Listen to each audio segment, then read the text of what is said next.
Hey everybody, Shane here, Shoebox Legends. Thanks for stopping by for the second in a 4-part series of videos that are going to be my top 100 cards shown on YouTube. I did this once about a year and a half ago, getting back to it now after 800 plus episodes.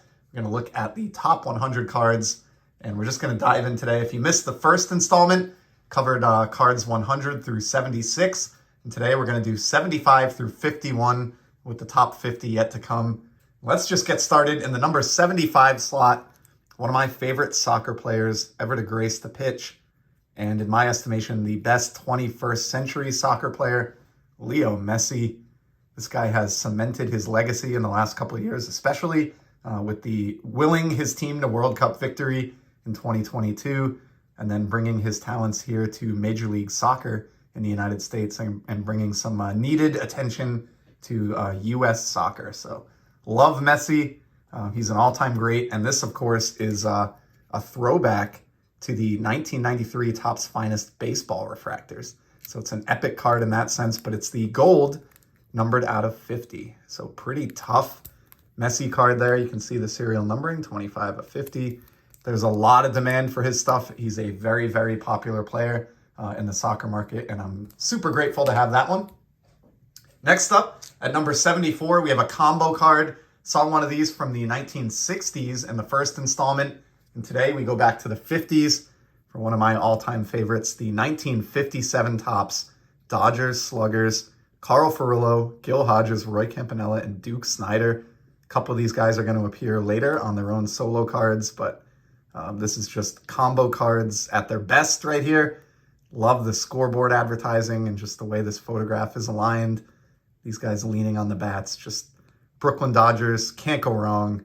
One of my favorite 50s Topps cards, and honestly a bargain in terms of bang for your buck. Not an expensive 1950s card, but a really, really significant and cool one. We're going to move to non-sports now, all the way back to the 1940s, 1940 to be precise. This is the Castell Wizard of Oz header card. Now, this was part of a set that included scenes from the whole movie. They're really well done, but I was drawn to this header card. I didn't want to collect a ton of Wizard of Oz, but I wanted this one because I love the color, the vibrant color, and just the illustration. This was a giant movie of my youth, and I do enjoy movie cards. I wore this VHS out as a kid. I've seen this movie so many times, pretty much know every line. I just really, really enjoy it. Way ahead of its time, and of course recognized as one of the best films in the history of cinema, and really just pleased with this. I picked this up ungraded and submitted it in my first ever SGC submission, so it's special for that reason. And then lastly, my buddy Dan over at Old Sarge Collects collected this entire set, and it's one of the reasons he kind of got to know me and my channel was seeing that card, and so I'm grateful for that as well. So a lot of reasons for that one to make the countdown at number 73. All right, number 72 is my favorite vintage baseball set, and one that we're going to see again further on down the list, the 1953 Topps Lawrence Yogi Berra. Love that image. I've heard a lot of people say this is one of their favorite paintings in the 53 Topps set, and I can definitely see why. Just great Yogi there. Ultimate baseball personality, and I feel like he got a little bit of an uptick in popularity with the recent documentary, but just a fascinating character and one of the most successful players in the history of baseball for the most successful franchise in the history of baseball. All-time classic card, and I'm just really grateful that I bought this years back in a PSA 6. Just a gorgeous, gorgeous Yogi. So there you go.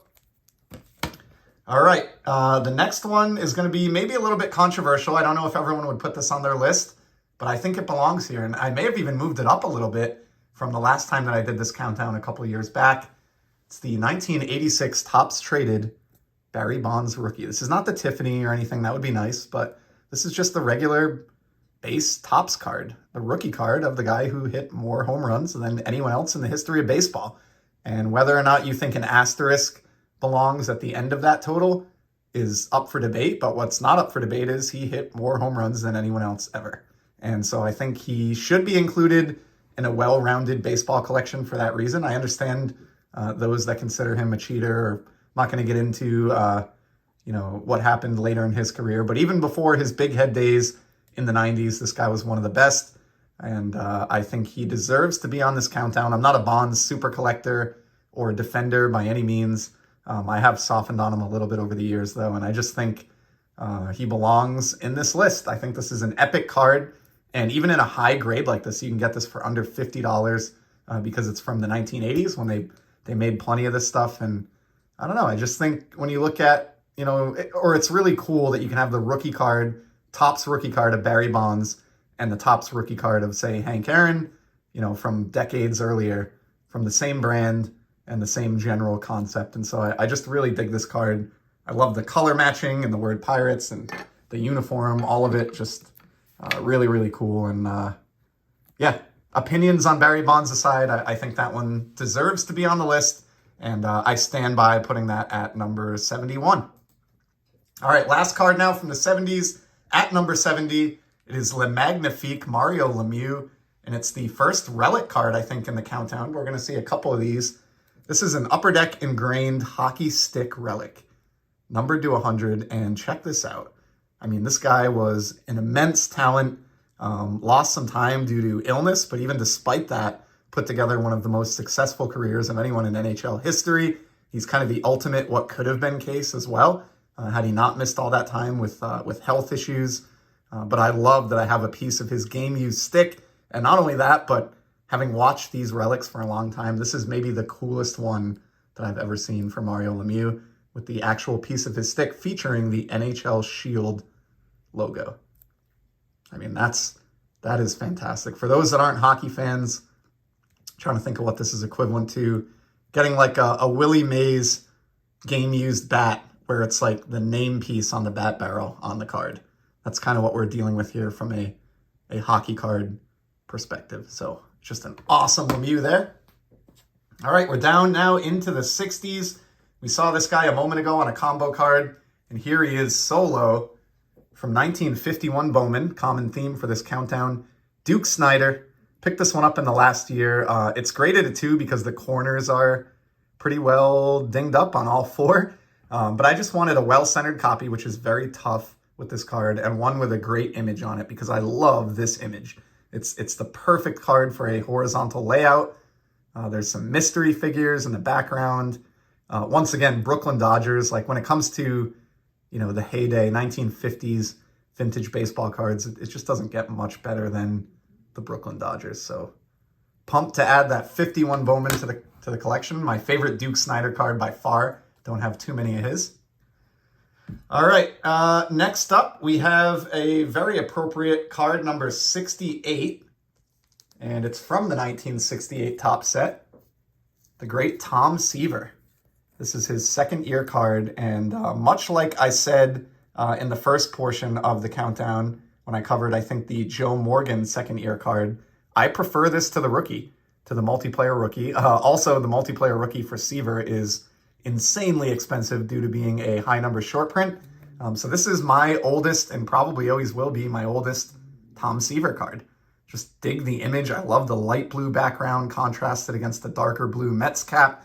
And of course, I said this with the Joe Morgan as well, but it's hard to beat that 1960s era All-Star Rookie trophy. So cool story about this one. I bought it ungraded down the street at an antique store a few miles from my house. I thought it looked really, really good when I got it home. And so I decided to include it in my first ever SGC submission alongside that Wizard of Oz card and a few others. And it got a 7.5, which I was, really pleased with. And I think I bought this card for $20 ungraded. So really, really happy with how that turned out. Great example of one of the best pitchers of his era. And then in the number 67 spot, we have a music card. This is something I wish we had more of to collect, but there are some out there. This is a Pearl Jam card that they released in 2013 when they did a concert at Wrigley Field. And somebody in the band who put these together really knows their stuff, because these are done in the style of 1972 Topps baseball, but done in black. Check that card out. These are not easy to come by, and when you do, they're sometimes a little beat up because of that black coloring. They almost have the color scheme of 71 tops, but the design of 72. But as someone who went to, literally dozens of Pearl Jam shows over the years, going all the way back to the late 90s, it doesn't get much better than this. Like, I love this card. This is how I remember Eddie Vedder. And just a great image of him, all in black, matching the black of the card. Love this card so much that I bought it even though it's in a BGS slab. So that should tell you something. All right, down now to number 66. It's going to be a T206 card. While I'm not a major tobacco collector, I do love them. It's just, I'm on a budget and I have a lot of other interests. So I wish I had like a T206 Ty Cobb to show off, but what I have instead is still a cool card. It's the Red Kleinow catcher for the Boston Red Sox. And the reason I chose this one, he's not a household name. You've probably never heard of him. And I don't even know that much about him, but it's all about that image. Look at that catcher image. I love catcher cards and goalie cards, just players donning the tools of ignorance. I'm fascinated by those two positions, and I think they look great on cardboard. And this is right up there in terms of listing out my favorite vintage catcher cards, because like that mask is just incredible. So great. And this is also the only polar bear back that I have. The best scrap tobacco, in case you were wondering. So there you go. Number 66, the T206 Red Kleinow. All right, we're going to go from a T206 now all the way to an ultra modern card, I guess it would be classified as, from 2019 tops. It's the Independence Day parallel of this Pacific Power card. So this parallel started in 2018, and it's still going to this day, and it's always numbered to 76 copies. And I love this one because it represents one of the ultimate duos that we got to witness during our lifetimes as baseball fans, those watching in this generation. And I understand the irony in that. They never won a championship or anything. I get it. But in terms of some of the best players in the game being on the same roster together, I love that Trout and Ohtani played together for those few years. And I love seeing that commemorated on this great card with them shaking hands. It's team color matching with that great red from the Independence Day parallel. And again, being numbered to 76, not an easy card. And this one is a PSA 9. I had a friend of mine, Kin, over at Bean's Ball Card Blog, turned me on to somebody who was selling this privately off eBay, and we were able to work out a deal. And it's one of my favorite Trout and Ohtani cards. And I thought it was a great choice in this countdown to represent those players. You will see each of them featured later on a solo card, but just another great combo card here. All right, now we are going to go back to the late 80s, the card that, at least for those in my generation of collectors, kind of kickstarted it all. And I don't see how I could possibly leave this off my countdown. At number 64, the 1989 Upper Deck Ken Griffey Jr. Of course, Upper Deck stormed onto the scene in '89, and they had the foresight to make this the first card number 1 on the checklist of their first baseball release, and they just hit a home run and stuck around in the hobby for about 20 years before they ultimately lost their baseball license. So produced a lot of great cards during that time. And this, to me, though, is the Upper Deck baseball card. I love them in hockey, of course. They have the exclusive license to do hockey cards, and we'll see some of those later in the countdown. But for Upper Deck baseball, it is this card. This card rejuvenated the hobby and is one of the most iconic cards in the history of the hobby. Right up there with a 52 Mantle or the 2011 Mike Trout or, other cards like that. So had to include, there may be millions of copies of it out there. I don't doubt that there are, but I had to include the 89 Upper Deck Ken Griffey Jr. All right, moving in now to the lower 60s and slot 63, the all-time hit king, Pete Rose, on the 1964 Topps design. This is another example, like the Tom Seaver that we talked about, or that I talked about a short while back, where I like the second year card better than the rookie. I would someday acquire the 63 Rose just to have it, due to its important nature in terms of the card hobby. But aesthetically, the 64 blows it away. I think almost everybody agrees with that. And again, that amazing 1960s trophy, clean image on this one. It's not perfectly centered and has a bunted lower right corner, but I bought this card graded a 2. Now, this was years back for $26. So, I mean, I will take that all day long. Someday, this is a card I would love to upgrade because I really do respect Pete Rose a great deal. I think it's a crying shame what's happened between him and Major League Baseball and that he's ultimately going to pass away without being enshrined. But that's a story for another episode. For now, I just love this Pete Rose. And even though it's not the perfect copy that I would chase today, I love it enough that it still makes the upper 2/3 of the countdown in slot 63. All right, number 62, we have a modern baseball card, and it's one of my favorite modern players to collect, and it represents his ultimate season, the 2018 Topps Chrome Gold Refractor Mookie Betts and a PSA 9, numbered, of course, to 50. Love my gold to 50. We started today's installment with a gold Messi to 50, and now we have this Betts. There's so much to love about this card. I love the image on the 2018 Topps Mookie in particular. This is how I remember him after having made contact, dropping the bat, springing out of the box. And of course, as I said, 2018 is his ultimate season. He won a batting title, he won an MVP, and he brought a World Series to the city of Boston. He would only be with us for one more season afterwards. So 2018, at least at this point in his career, is the defining season for Mookie Betts. I want to say he was the first player, maybe since Mantle, to win a batting title, an MVP, and a World Series all in the same year. And because of that, I try to collect his 2018 issues especially. And when I found this gold refractor numbered to 50 this past year, I just couldn't jump at it quick enough. It took me about a year and a half of searching to find one of the 50 copies of this card. So great addition there. All right, and that takes us to number 61, card that I showed recently when I did a Fab 4 video on this gentleman. My 1952 Bowman Stan Musial, an SGC2, but I mean, just a stunner of a copy as far as 2s go. And this is an example of, I talked about it when I showed it recently, reinventing my collection or not being afraid to get rid of cards that I'm not appreciating as much anymore to bring in some cards that I desire. And the card that I sold to get this was my 1967 Topps Mickey Mantle, which was on my top 100 countdown the last time that I did one back in 2022. So even cards that make this countdown are not necessarily safe. If there's something out there that I desire more, that I think is a smarter buy for my collection, I will part with certain cards in order to make that happen. So 67 Mantle out, 52 Bowman Musial in, and I could not be happier. All right, we are down now to slot 60.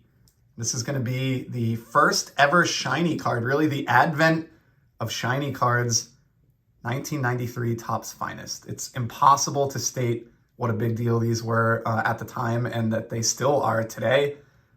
Everything about modern shiny cards like this Mookie Betts that we looked at a moment ago, it all started here in 1993 with this high-end brand. You would get just one of these refractors per box. And it's basically agreed upon, even though these are not serial numbered, that there are 240 some odd copies of each of these refractors, and that's it. So, all these years in the rearview mirror now, more than 30 years ago, since this set was released, these are very, very tough to acquire. And to me, Joe Carter is almost the ultimate card to have. And I talked about this in a one card post or card per year challenge, one card challenge that I did, where this is to me the ultimate 1993 card because Joe, of course, hit the World Series walk-off home run for the Toronto Blue Jays, one of the most famous calls in baseball history, the same year that the refractor was born. So seeing those two things meet on a single card is just epic. And not a card that you would really hear many people, I think, go after or talk about, but it's, in my own unique way of viewing the hobby, I think this is a gem, and I'm really, really grateful to have it. And I like it enough that I moved it all the way up to number 60 in this countdown, which is pretty crazy. Joe's not in the Hall of Fame, but I just think, what this card means for baseball history and the hobby combined, I stand by including this in my top 60. All right, we're going to go back to vintage now as we get into the 50s with a card from the 50s in slot number 59. It's the 1957 Topps Mickey Mantle. No longer pursuing a Mantle playing era run because I don't really want to track down, certain cards of his that I'm just not a big believer in. And I've even sold one or two Mantles that don't fit my collection any longer, but this one is a winner that I will always keep. It's very difficult to find in a condition that looks this good. It's dark. It's not one of my favorite images of him. This is not just, characteristic of my card. It's just how this card looks. It's a very dark photo. But this is a nice looking example. Grateful to have it. I probably wouldn't shell out the amount of money that it would take to acquire this card, certainly in this grade nowadays. So it's a case of just being in the hobby for a long time and making a smart purchase, many years ago. And then lastly, I love that this also represents one of his 3 MVP seasons, which gives the card a little bit of extra kind of, just importance to me in the same way that the 2018 Betts is cool to me. MVP year cards just have a little something extra about them that I enjoy. So 57 Mantle, there you have it. All right, now we're going to move back all the way into the 1800s for card number 58. This is one that I've wanted to own for a few years now, but it took me a long time to find a copy. Ended up winning this at auction and then submitting it to SGC myself as well. And it's from the 1888 Duke's Perilous Occupations set.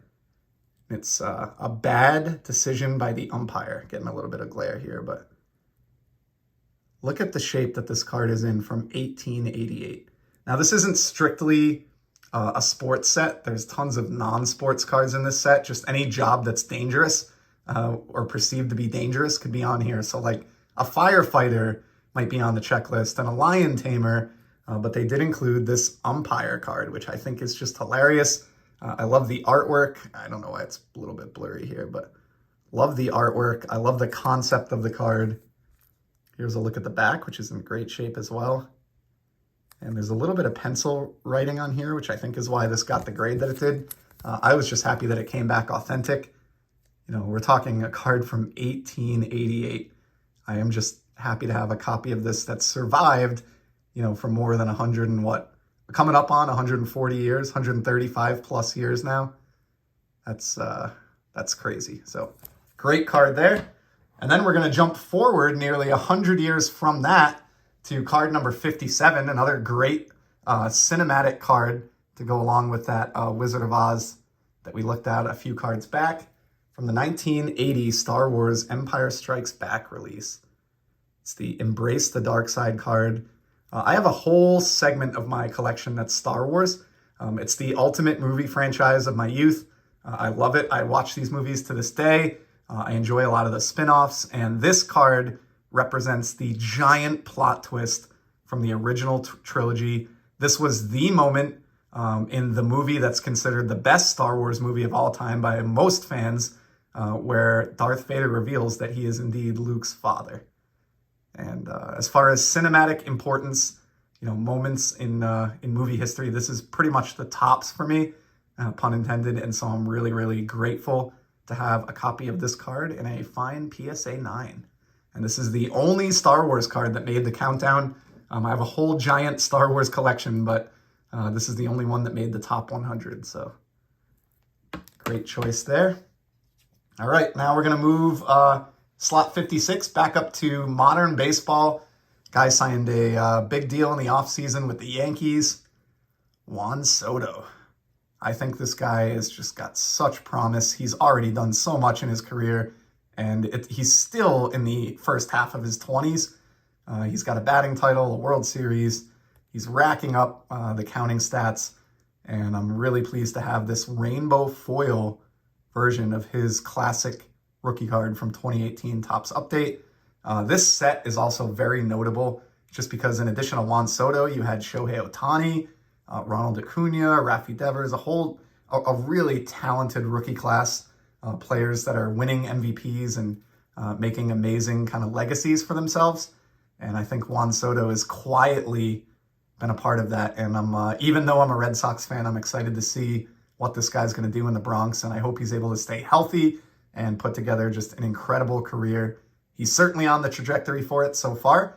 And I have many Juan Soto cards, but I chose just this one to represent Juan in the countdown. So that's the only Soto we're going to see.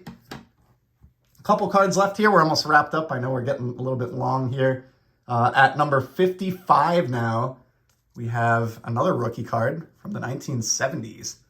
Finally got the Ozzie Smith last year in 2023 because quite honestly, it took me forever to find a copy of this card that I was pleased with the centering on. Just this is one of the most brutal cards, I swear, in the history of Topps baseball cards to find centered. And this, I'm just really, really proud to have this. It's a PSA 6. I don't care. I would have bought this if it was a PSA 3, but it looked centered like this, so happy to have this. The Wizard, of course, one of the best fielding players in the history of baseball, and was just so exciting to watch when I was a kid in the late 80s and 90s, flipping around the field and doing his thing. So great Ozzie Smith rookie there. All right, we're down to number 54, and it's going to be another appearance of Nolan Ryan. This is a modern parallel. I love my parallels. Those of you that have been by the channel with frequency know that.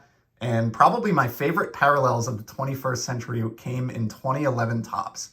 And this is the toughest of those to acquire. They had the Platinum Anniversary, Diamond Anniversary, which are like silver, the Cognac Diamond Anniversary, which had that kind of burgundy color, and then these are the Hope Diamond Anniversary cards. These are numbered to 60, and this is the Legends short print of Nolan Ryan. I just love the blue here with the blue of the Mets. We saw Tom Seaver earlier in the countdown, and now we have his Mets counterpart from those late 60s teams. This is to me, I mean, everybody has their own tastes and budget and other things, but to me, this is a monster, like 21st century parallel. I never thought I would own this when it comes to like a player of this caliber. You can find these for, lesser known guys and non-superstars still, but the supply of these for the big name players has really well dried up over the years. And I was astounded to see this surface within the last year on eBay, and was really pleased I was able to work out a deal with the seller for that. So Nolan Ryan Hope Diamond Anniversary comes in at number 54. At number 53, we have another tall boy.